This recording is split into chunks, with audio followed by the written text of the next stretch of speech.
continuar con este año tan interesante en la historia de Colombia y del mundo, 1853, recordando el contexto mundial. Uno, la Revolución Francesa de 1848, que da lugar a la llegada de la Segunda República. Recordemos que la Primera República es con la Revolución Francesa. Esta Segunda República es la que escoge como presidente a Luis Napoleón Bonaparte, que después acaba con la República y vuelve o crea lo que se llamó el Segundo Imperio. Pero estamos en la Segunda República, es época, momentos de república, cuando el pueblo vuelve a tomar las manos, el poder en las manos después de dejar la era napoleónica, después de dejar la restauración, después de dejar el reinado de Luis Felipe de Orleans. Esto es lo que ocurre y esto hace que surja o empiece a surgir en el mundo otros dos fenómenos muy importantes de enlazar. Uno, la industrialización. Ya hay industria, la máquina de vapor, hay telares, hay obreros, el campo empieza a movilizarse hacia las ciudades, a buscar empleo, a buscar seguridad. Y esas aglomeraciones implican exigencias sociales, porque ya hay una masa de votantes en una república y esa masa debe ser cautivada. Ahí hay un escenario interesante para la política. Y adicional a eso, como hay una especie de nuevo mundo, empiezan a surgir para contrarrestar lo que fue el imperio napoleónico que invadió toda Europa, los nacionalismos.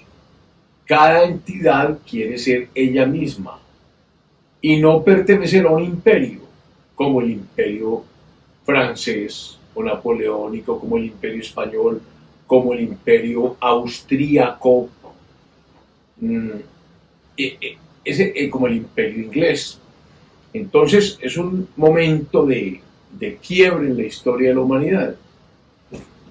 Y adicional a eso, empieza lo que se llama en la historia el romanticismo, que alguien dijo que era como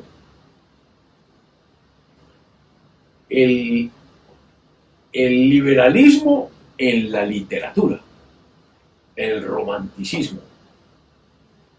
Recordemos que Beethoven fue el primer romántico, pero luego se viene el romanticismo en las letras, y aquí en esta época está Lamartine, Alfonso de Lamartine en Francia, la historia de los girondinos, y empieza a aparecer Walter Scott en Inglaterra, creando mitos alrededor de personajes importantes. Walter Scott, Ivanhoe, Inglaterra en las cruzadas. ¿Para qué? Para darle ambientación al nacionalismo. Son 5 fenómenos simultáneos: romanticismo, industrialización, nacionalismo, liberalismo, socialización. Y eso es lo que ocurre, y todo esto impregna la atmósfera política colombiana en 1853, al terminar el periodo de José Hilario López, porque van a pasar cosas bien interesantes. Entonces, hay que reemplazar a López, a José Hilario López, el antiguo socio de Obando, porque en 1853 empieza a haber una ruptura. ¿Una ruptura por qué? Pues porque Obando hace rato está fuera del país. Él tuvo que irse al Perú para evitar la cárcel, por cuanto por el asesinato de Sucre. Cada vez más aparecían pruebas de la participación de Obando en el asesinato de Sucre, y tal vez eso hizo que José Hilario López se apartara o comenzara un proceso de apartamiento de su amigo. porque ambos estuvieron en la Guerra de los Supremos y en la Guerra de los Copentos, primero esta última que la otra. Bueno, entonces, ¿qué pasa en esta elección presidencial de 1853? Para reemplazar a López, que ya había hecho muchas reformas sociales. Pues que este liberalismo que indudablemente está mandando en el mundo se divide, que es lo normal. Se divide entre los liberales más clásicos, o sea, los que participaron en Colombia en la revolución, en la independencia, o sea, los de las ideas de la Revolución Francesa, la de 1789, o sea, los compañeros de Bolívar, de Sucre, de Córdoba, de Santander, y ahí está José María Obando. José Hilario López, pero José Hilario López tomó una posición diferente. A estos liberales, llamámoslos clásicos, los llamaba la historia de Colombia los draconianos. Los draconianos. Recordemos que Dracón fue un legislador griego reconocido por la dureza de sus disposiciones.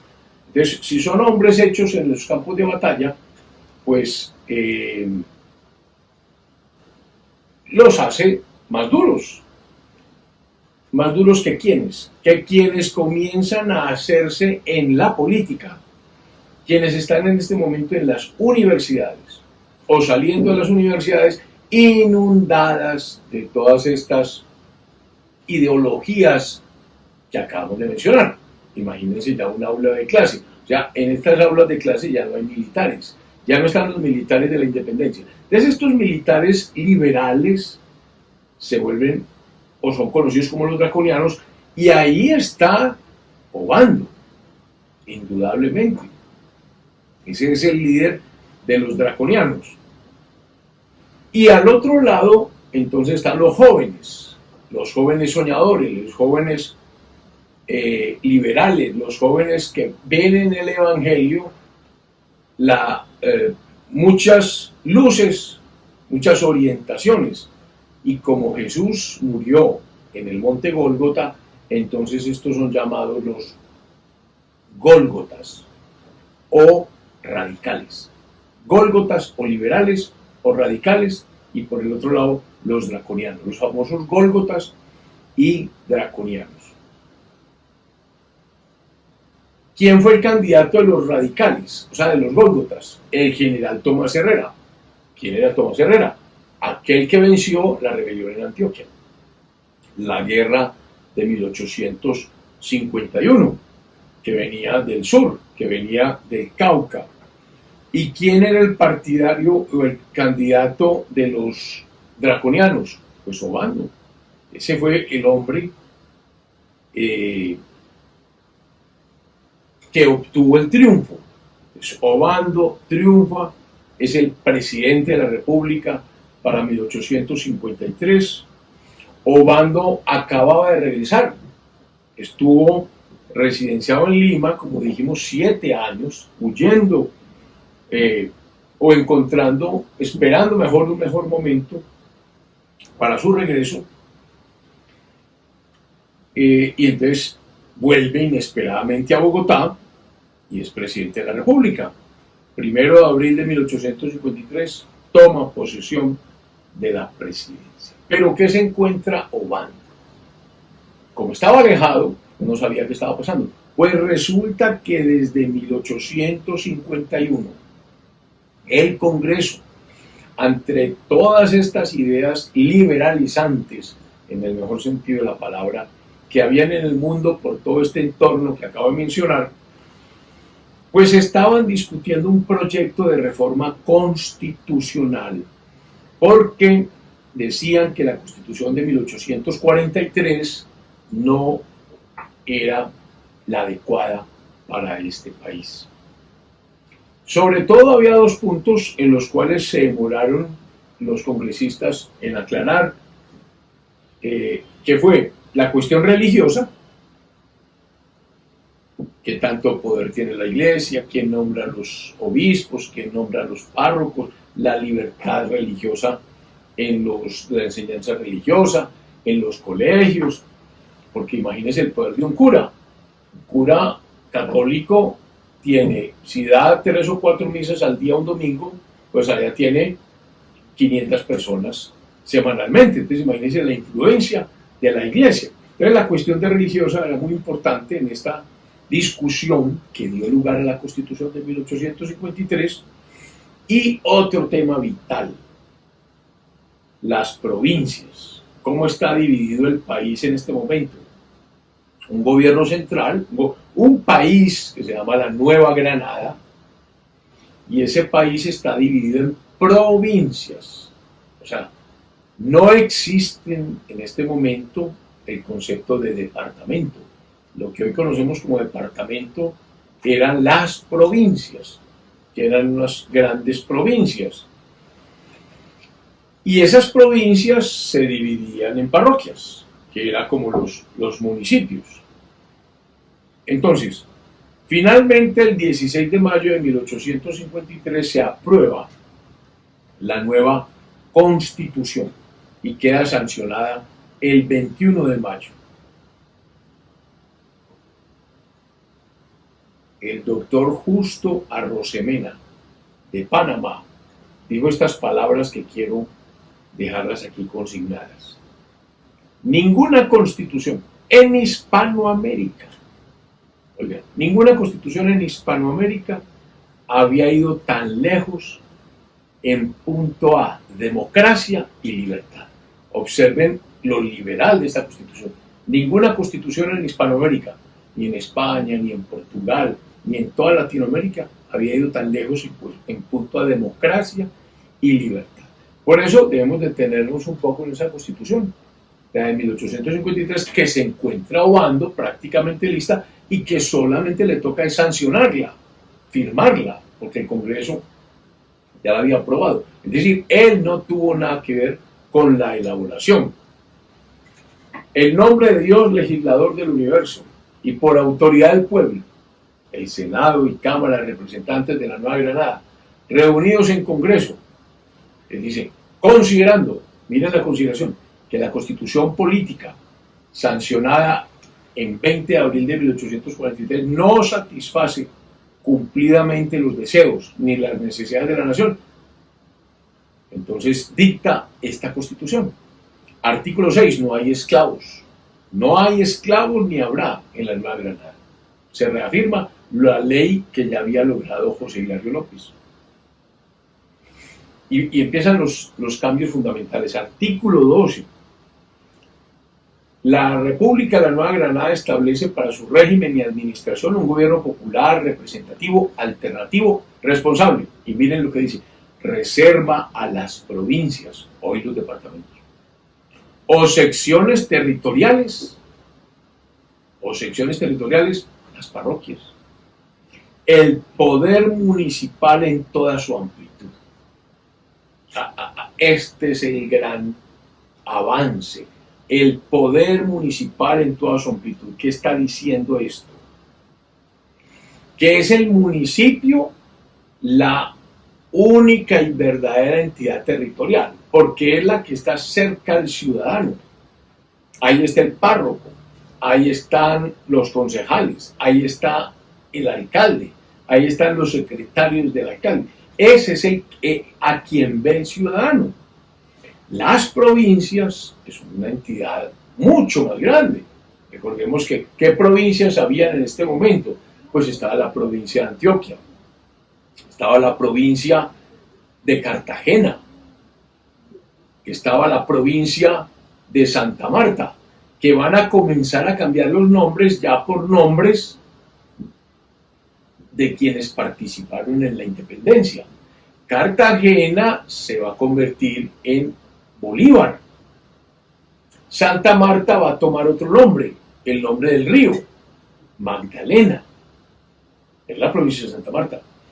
Las provincias de Pamplona y El Socorro, eso ya se convierte en Santander, porque ya murió Santander. La provincia de Tunja, como ya pasó la batalla de Boyacá y el nombre de Boyacá toma nombre, entonces es la provincia de Boyacá. La provincia del Cauca, que era lo que era Popayán, o la gobernación de Popayán. La provincia del Tolima, que era la antigua provincia de Mariquita.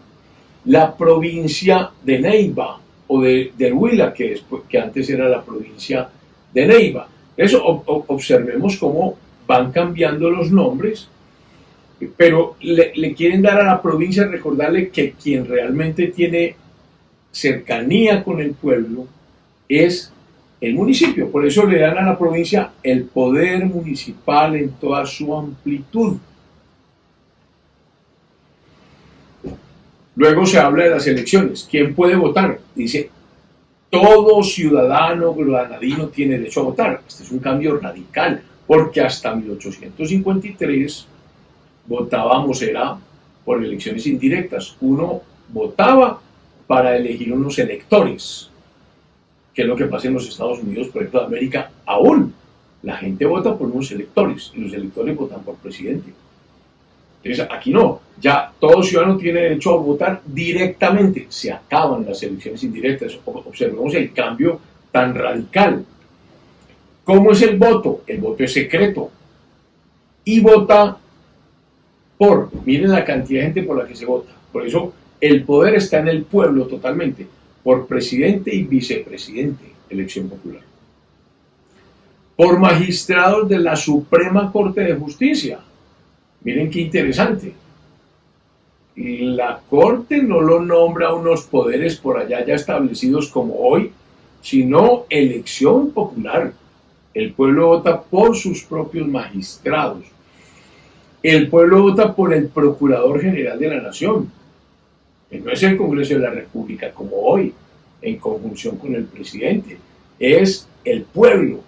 Y observemos la figura tan antigua de la Procuraduría y tan importante. Por eso hay que ser muy prudentes en los cambios constitucionales cuando una institución de estas tiene tantos años metidos en nuestra historia política. El pueblo vota directamente por el gobernador de la respectiva provincia. Vota por un senador por cada provincia o por más senadores de acuerdo al número de habitantes. Y vota directamente por un representante mínimo o los representantes de la respectiva provincia. Ahí está cómo se hacen las elecciones. El poder legislativo. Entonces, se mantiene el Congreso de la República, dividido en dos cámaras, como siempre, Cámara de Representantes y Cámara de Senadores. ¿Cuánto duran? 2 años. Esa es otra particularidad. No se les deja un largo periodo. ¿Para qué? Para que realmente representen fielmente lo que está pensando el pueblo en algún momento. Entonces, por esa razón, deben ser cambiados sus representantes con cierta asiduidad, cada 2 años, aunque pueden ser reelegibles indefinidamente, y eso está muy bien. Artículo 18. Los miembros del Congreso son absolutamente irresponsables por las opiniones y votos que emitan en él, para que no vengan después a ser objeto o sujetos de un proceso disciplinario o penal por algo que dijeron en el Congreso, para que sean absolutamente libres, por lo tanto gozan de inmunidad. ¿Cuándo se reúne el Congreso? Estamos acostumbrados a que comience que el 20 de julio, no, el 1 de febrero, es comenzando el año cuando comienzan las sesiones ordinarias del Congreso. Uno no entiende muy bien por qué el Congreso arranca a mitad de año, 20 de julio. Lo normal antes era comenzando el año. 1 de febrero de cada año se reúne el Congreso y las 2 cámaras. ¿Y cuánto duraban en sesiones? 60 días. 60 días. Prorrogables por el mismo Congreso a 30 más, o sea, 3 meses. ¿Para qué tiene que reunirse más el Congreso? El Congreso debe ir a sus regiones, a oír a sus electores para ver sus necesidades. Y luego, en 90 días, ir a discutir lo mejor para sus provincias y lo mejor para el país. no como ahora que quieren que estén allá los 365 días del año, o sea, prácticamente desprendiéndose de sus lugares de origen. Yo creo que eso es un error tremendo. Los congresistas se les permitía en este momento, artículo 20, aceptar cargos de Secretaría de Estado, lo que hoy llamamos ministros, o cambios diplomáticos. Hoy eso está prohibido.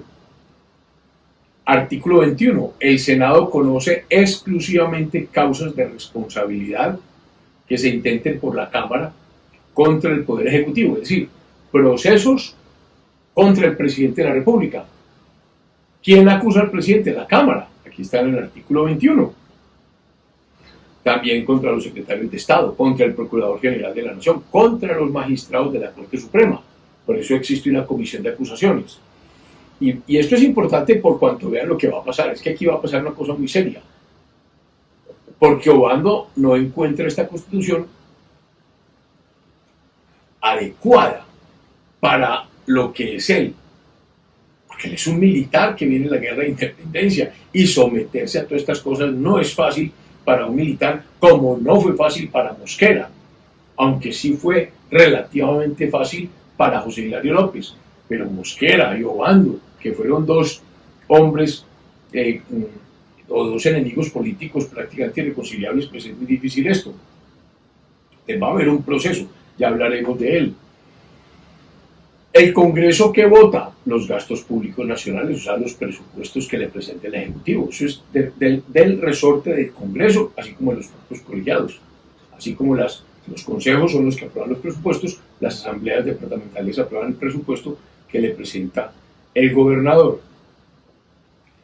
¿Quién regenta el Poder Ejecutivo? El presidente. ¿Cuánto dura? 4 años. Siempre han durado 4 años. Excepcionalmente, han durado en algunas constituciones, la de 1863, 2 años, y hubo otra, tal vez la de 1886, 6 años, pero normalmente desde que se inició la República han sido 4 años. El presidente tiene un consejo de gobierno. ¿Quién es ese consejo de gobierno? El vicepresidente, los secretarios de Estado, que normalmente son 4 o 5, y el procurador general de la Nación. Siempre ha hecho consejo de gobierno. El Poder Judicial, ¿cómo está dividido? Se habla entonces de una Suprema Corte, que son 3 magistrados elegidos popularmente, que es la parte más importante de esta Constitución, por 4 años. Y el tema central de la Constitución, el régimen municipal. Por eso se dice que esta es la Constitución, la de 1853, la Constitución municipalista. Entonces, el régimen municipal, capítulo 8. Dice, el territorio de la República continúa dividido en provincias para efectos de la administración general de los negocios nacionales. Y las provincias se dividen en distritos parroquiales. Pero mira lo que dice, cada provincia tiene el poder constitucional bastante para disponer lo que juzgue conveniente a su organización, régimen y administración interior. O sea, se puede dar prácticamente una constitución, tiene el poder constitucional. O sea, esto es federalismo en su máxima expresión. Luego dice, artículo 50, el gobierno o régimen municipal de cada provincia tiene una legislatura provincial, legislatura, no una asamblea, legislatura, o sea, son legisladores, una legislatura provincial en la parte legislativa y un gobernador en la parte ejecutiva. Ejecutivo porque debe ejecutar lo que decida la legislatura provincial. Prácticamente se están creando ya los estados. O sea, estas provincias se van a convertir en estados por esta autorización. La carta, dicen los historiadores Henao y Arrubla, avanzó mucho en la descentralización del gobierno, dando a las provincias el poder municipal en toda su amplitud. Ahora, entonces, Obando no se encuentra a gusto con la Constitución.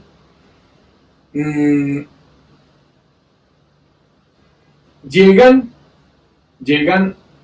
recordemos que Antioquia tiene 3 provincias: la provincia de Medellín, la provincia de Antioquia, es decir, de Santa Fe, y la provincia de Córdoba, que es la del oriente.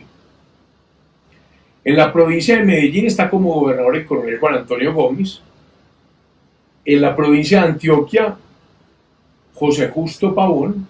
Y en la provincia de Córdoba, Antonio Mendoza. La más antigua es la de Medellín, que comprendía los cantones de Medellín, Amagá en el suroeste y el nordeste, o sea, Amalfi, toda esta parte de Zaragoza, Remedios, todo eso era la provincia de Medellín, suroeste y nordeste. Es como una línea trazada en forma oblicua sobre la provincia. Luego estaba la de Antioquia, entonces sobre la parte superior todo el occidente, en la que incluía Santa Fe de Antioquia, Sopetrán y la altiplanicie del Valle de los Osos, es decir, Santa Rosa, Ovejas, Yarumal, Don Matías, y la de Oriente, que es la de Córdoba, que comprendía la capital de Río Negro y comprendía Aures, el cantón de Salamina, Chinchiná y Manizales, o sea, todo lo que era el viejo Caldas. En cada provincia habría pues un gobernador, una legislatura. El gobernador podría durar 2 años, pero esto empieza el orden público empieza a conmoverse y hay asonadas, que inclusive un juez decía que se estaban ensayando los escándalos de las famosas democráticas del Cauca. ¿Por qué? Para dejar acá. ¿Por qué? Porque habían unas personas que habían subido al presidente. ¿Quiénes? Los draconianos. ¿Quiénes estaban cerca de los draconianos? Los artesanos. ¿Por qué? Porque los artesanos, ante la industrialización y el libre cambio de mercancías que preconiza el liberalismo, libertad, hizo que esas mercancías de las fábricas europeas, inglesas, francesas, llegaran acá, y obviamente, como aquí no había industria, pues vinieron a menor precio, y las gentes empezaron a comprar esa mercancía a menor precio, y entonces se empezaron a quebrar los pequeños talleres artesanales, los artesanos. Y esos artesanos fueron los que subieron a Obando, y entonces vino la presión sobre Obando de la situación económica. Vamos a dejar ahí porque esto va a dar lugar a un enfrentamiento ya de clases entre los draconianos, cercanos a los artesanos, y los estudiantes, los gólgotas, que son liberales radicales, liberalismo puro, que son llamados los gólgotas. Ahí va a haber un enfrentamiento y Obando toma partido, y ese partido va a dar lugar a una guerra y al derrocamiento de José María Obando. Feliz semana.